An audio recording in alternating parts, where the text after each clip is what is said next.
ये एपिसोड भी स्टार्ट होता है बिल्कुल उसी सीन से जहाँ पर लीडर होंग और वॉरियर लीशा ने अपनी कंबाइंड डोमेन यूज करते हुए कैप्टन क्विस को बुरी तरह से जला दिया था और इतने ज्यादा पावरफुल अटैक की वजह से कैप्टन क्विस अधमरे से हो जाते हैं और थंडरविंड वैली की गहराइयों में गिरने लगते हैं। वहीं लुओ फेंग सोच रहा होता है कि यहाँ पर कोई ना कोई तो है जो हमारे स्पिरिचुअल अटैक के बीच में इंटरफेयर कर रहा है। वो वहाँ पर आसपास उस पर्सन को तलाश करने लगता है। तभी लुओ फेंग को वहाँ एक चट्टान में किसी के होने का एहसास होता है, इसलिए वो अपने कॉन्ड्रिल अटैक को यूज करते हुए उस चट्टान के ऊपर हमला करता है। टाइनानी भी आगे बढ़कर उस पर्सन को वहाँ उन चट्टानों में ढूंढने लगता है कि तभी हम देखते हैं कि लुओ फेंग की कॉन्ड्रिल अटैक ने तो उस पूरी चट्टान को तोड़ डाला था। ओगियो भी यहाँ पर अपनी स्पिरिचुअल पावर के साथ उस पर्सन को पकड़ने के लिए रेडी हो जाता है। तभी हम देखते हैं कि लुओ फेंग की कॉन्ड्रिल उस चट्टान को तोड़ने के बाद उस पर्सन के साथ जाकर टकराने ही वाली होती है कि वो पर्सन बड़ी ही मुश्किल से उस अटैक से बचता है और इसी के साथ लुओ फेंग भी उसे देख लेता है और उसे पहचान जाता है और कहता है, ओ तो तुम थे वो जो सीक्रेटली हम पर अटैक कर रहे थे। नाकामिंग क्लैन लीडर सोचता है, रॉयल टीम हार चुकी है और मैं भी यहाँ पकड़ा जा चुका हूँ, अब मेरे पास सिर्फ यही एक रास्ता है। ये कहते हुए वो कैप्टन क्विस को देखता है जो कि थंडरविंड वैली की गहराइयों में गिर रहा था। टाइनानी भी बड़ी तेजी के साथ उस पर अटैक करने के लिए आगे बढ़ रहा होता है। ये सोचने के बाद नाकामिंग क्लैन टीम लीडर बड़ी तेजी के साथ अपनी स्पिरिचुअल पावर को रिलीज करते हुए कैप्टन क्विस को बचाने के लिए जाने लगता है। उसे ऐसा करता हुआ देखकर लुओ फेंग और ओगियो अपनी स्पिरिचुअल पावर को यूज करते हुए कुछ स्टोन्स को कंट्रोल करते हैं और उससे नाकामिंग क्लैन टीम लीडर को मारने की कोशिश करते हैं, लेकिन टीम लीडर बड़ी ही आसानी से उन अटैक्स को डॉज करते हुए आगे बढ़ जाता है। तो ये देखकर ओगियो अपने स्पेयर के साथ उस पर हमला करता है। इस हमले के बावजूद भी टीम लीडर जल्दी से जाकर कैप्टन क्विस को पकड़ लेता है और फिर वहां से तेजी के साथ फ्लाई करते हुए भाग जाता है।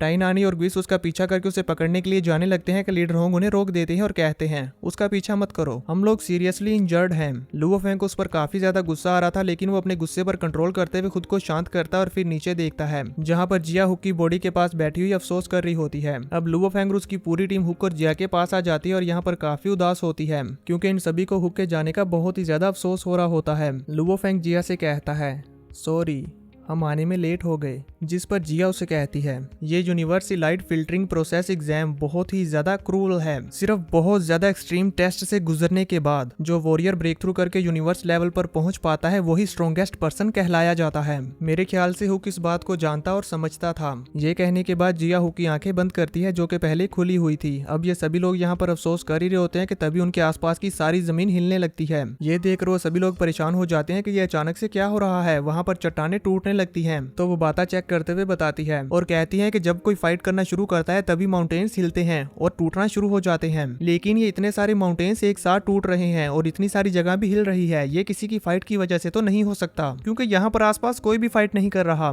इन माउंटेन्स के टूटने की वजह से हम देखते हैं कि बहुत सारे वॉरियर्स जो कि फ्लाई करते हुए जा रहे थे वो भी इन स्टोन्स के नीचे आकर मर रहे होते हैं। वो बाता चेक करते हुए बताती है कि ये जो कोलैप्स हो रहा है इसकी पोजीशन को देखते हुए मुझे लग रहा है कि ये उस स्ट्रेंज ग्रेविटी वाली जगह से शुरू हुआ है, यानी कि वहाँ पर कुछ ना कुछ तो अजीब हो रहा है। जिस ग्रेविटी वाली जगह से लुओ फेंग ने फेंगजियो स्टोन्स को कलेक्ट किया था वहां पर बहुत ज्यादा तेज तूफानी हवाएं चल रही होती हैं और इसकी वजह से वहां पर एक थंडर स्टॉर्म बन जाता है और उस थंडर स्टॉर्म में बहुत सारे वॉरियर्स खींचे जा रहे थे जो कि अब ऑब्वियसली नहीं बच पाएंगे। लुओ फेंग अपने आसपास के इतने सारे माउंटेन्स को टूटते हुए देखकर अपनी पूरी टीम से कहता है, जल्दी करो और यहाँ से निकलो।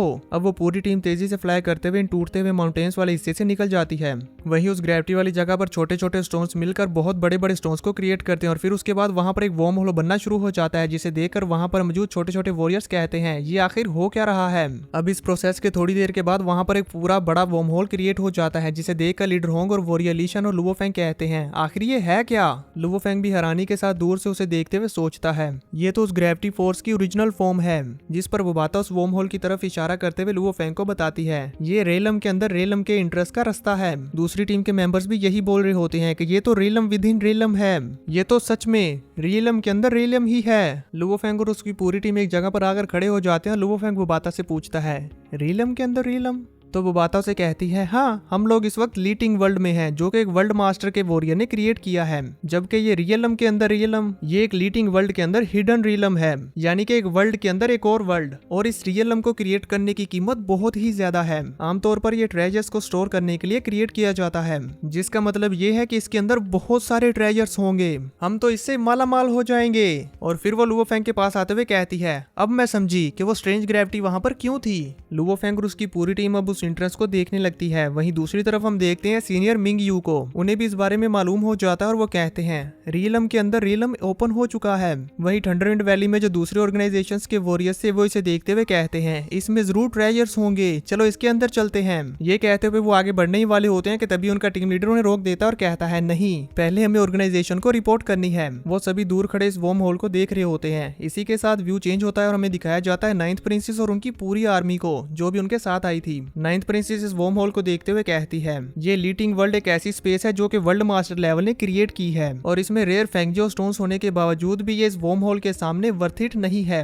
अब ये रियलम के अंदर रियलम ओपन हो चुका है, यानी कि अब एक अच्छे शो की शुरुआत होने वाली है। नाइन्थ प्रिंसेस ये इसलिए बोल रही होती है क्योंकि वो जानती है कि ट्रेजर्स के लिए बहुत सारे वॉरियर्स एक दूसरे के साथ फाइट करेंगे और इसमें बहुत सारे यानी कि बहुत सारे वॉरियर्स की जाने भी जाएंगी। और क्योंकि नाइन्थ प्रिंसेस के साथ अपनी पावरफुल आर्मी है इसलिए वो तो इस चीज को बहुत इंजॉय करेंगी। और हम सब लोग तो पहले ही जानते हैं कि नाइन्थ प्रिंसेस कितनी रूड और एरोगेंट है। अब व्यू चेंज होता है और दूसरी तरफ हमें दिखाया जाता है कि जिया अभी भी हुक की बॉडी के पास बैठी होती है तो लुओ फेंग उसके पास आता है और कहता है जिया रियलम विद इन रियलम का एंट्रेंस ओपन हो चुका है और यहाँ पर तकरीबन थाउजेंड्स ऑफ वॉरियर्स हैं जो कि उसके अंदर जा चुके हैं। अब तुम्हारे क्या प्लान्स हैं? जिया यहाँ पर काफी उदास होकर बैठी हुई थी तो लुओ फेंग और उसकी पूरी टीम भी उदास हो जाती है। तो अब जिया हुक को अपनी स्टोरेज रिंग में रखते हुए लुओ फेंग से कहती है हुक ने एक बार कहा था अगर हम लोग अपॉर्चुनिटी से फायदा नहीं उठाएंगे तो फिर हम अपने क्लैन को प्रोटेक्ट नहीं कर सकेंगे। तो जब भी कोई अपॉर्चुनिटी हमारे पास आए तो हमें बिना सोचे समझे आगे बढ़ना चाहिए। ये कहते हुए वो एक गहरा सांस लेती है और अपने आंसू पोंछते हुए लुओ फेंग से कहती है चलो रियलम विद इन रियलम के अंदर इंटर होते हैं। इसी के साथ व्यू चेंज होता है और दूसरी तरफ हमें दिखाया जाता है कि कैप्टन गुइस और नाकामिंग क्लैन का टीम लीडर नाइन्थ प्रिंसेस के पास आ चुके होते हैं और उन्हें आकर अपने ऊपर बीती सारी बात बता देते हैं। जिस पर नाइन्थ प्रिंसेस उनसे कहती है गुइस तुमने अपनी पूरी टीम खो दी और खुद भी बुरी तरह से इंजर्ड हो लेकिन फिर भी मेरा सामना करने की हिम्मत कर रहे हो। जिस पर कैप्टन गुइस उनके सामने घुटनों पर आ जाता है और कहता है योर मैजेस्टी प्लीज कुछ और मेंबर्स को मेरे साथ भेजिए, मैं उन लोगों को इस बार जिंदा नहीं छोड़ूंगा। नाकामिंग क्लैन लीडर भी उनके सामने झुक जाता है और उनसे कहता है मैं भी अपने बेहू होल से कुछ वॉरियर्स को भेजूंगा रॉयल टीम की हेल्प करने के लिए। मैं अपनी टीम का बदला लेने के लिए नाइन्थ प्रिंसेस से भीख मांग रहा हूँ। जिस पर नाइन्थ प्रिंसेस उनसे कहती है realm with in realm open हो चुका है, अब हमारे लिए सबसे ज्यादा इंपॉर्टेंट ट्रेजर्स को ढूंढना है। पर तुम लोग तो अभी भी अपने पर्सनल ग्रजेस के बारे में सोच रहे हो। अब इससे पहले कि वो उन्हें और भी कुछ कह पाती तभी एक वॉरियर वहां पर आता है और उनसे कहता है योर मैजेस्टी इन्वेस्टिगेशन करने के बाद हमें पता चला है कि रियलम विद इन रियलम का इंटरेस्ट बिल्कुल हार्मलेस है। जिस पर नाइन्थ प्रिंसेस मुस्कुराते हुए कहती है सभी लोग आगे बढ़ो। और इसी के साथ वो सभी लोग भी उस वॉर्म होल के अंदर इंटर हो जाते हैं। अब हमें दिखाया जाता है लुओ फेंग और उसकी पूरी टीम का सीन जो कि उस वॉर्म होल के अंदर इंटर हो चुकी है और रियलम विद इन रियलम के अंदर चले जाते हैं। लुओ फेंग और उसकी पूरी टीम वहां पर आकर उस वर्ल्ड को देखने लगती है और फिर इसके बाद एक साइड पर आकर खड़े हो जाते हैं और उस वॉर्म होल से निकलते हुए दूसरे टीम्स को देख रही होती है कि तभी यहाँ पर जिया को किसी की कॉल आती है। तो वो उस कॉल को सुनने के बाद लुओ फेंग से कहती है बेईलोंग सिटी अपने वॉरियर्स को इकट्ठा कर रही है। सॉरी लुओ फेंग पर मुझे अभी जाना होगा, पर मैं डेफिनेटली बेलोंग सिटी को तुम्हारे ज्वाइन होने के बारे में बताऊंगी। जिस पर लुओ फेंग उससे कहता है ठीक है बी केयरफुल। इसके बाद जिया वहां से फ्लाई करते हुए चली जाती है। तो अब लीडर होंग लुओ फेंग से कहते हैं इस रियलम विद इन रियलम के अंदर बहुत सारे ट्रेजर्स हैं लेकिन हम नहीं जानते कि हमें उन्हें ढूंढना कहां से शुरू करना है। जिस पर वॉरियर लीशन कहते हैं बेलोंग सिटी ने जिया को कॉल की, ऐसा लगता है कि वो लोग अपने लोगों को इकट्ठा कर रहे हैं ताकि ट्रेजर्स के लिए अगर कभी उन्हें फाइट करनी पड़ी तो वो रेडी रहे। तो लुओ फेंग उनसे कहता है दूसरी ऑर्गेनाइजेशंस भी जरूर ऐसा ही कर रही होंगी, हम लोग तो अभी सिर्फ वॉरियर्स हैं जो कि अकेले यहाँ पर आए हैं, इसलिए हमारे लिए बेहतर यही होगा कि हम एक क्वाइट प्लेस पर चले जहाँ पर ज्यादा लोग ना हों। जिस पर वॉरियर लीशन उससे कहते हैं तो फिर तुम कहाँ चलना चाहते हो। तभी वो बाता वहां पर आ जाती है और कहती है अगर ऐसा है तो फिर तो अभी तुम लोगों को मुझ पर भरोसा करने की जरूरत है। ये कहते हुए वो आसपास के एरिया को चेक करने लगती है और उन सभी एरियाज को चेक करते हुए लुओ फेंग को बताती है मैंने कुछ ऐसे एरियाज को ढूंढा है जहाँ पर लोगों की तादाद सबसे कम है और वहाँ पर 20 किलोमीटर रेडियस में ट्रेजर्स भी है। इन सभी में मुझे ये एरिया सबसे ज्यादा बेस्ट लग रहा है क्योंकि यहाँ पर 3200 मीटर अंडरग्राउंड में कुछ ट्रेजर्स भी है और वहाँ पर लार्ज नंबर में यूनिवर्स क्रिस्टल्स भी है। जिस पर वो सभी लोग बाता की बात मानते हुए उस तरफ जाने लगते हैं। व्यू चेंज होता और हमें लीटिंग वर्ल्ड के आउटसाइड का सीन दिखाया जाता है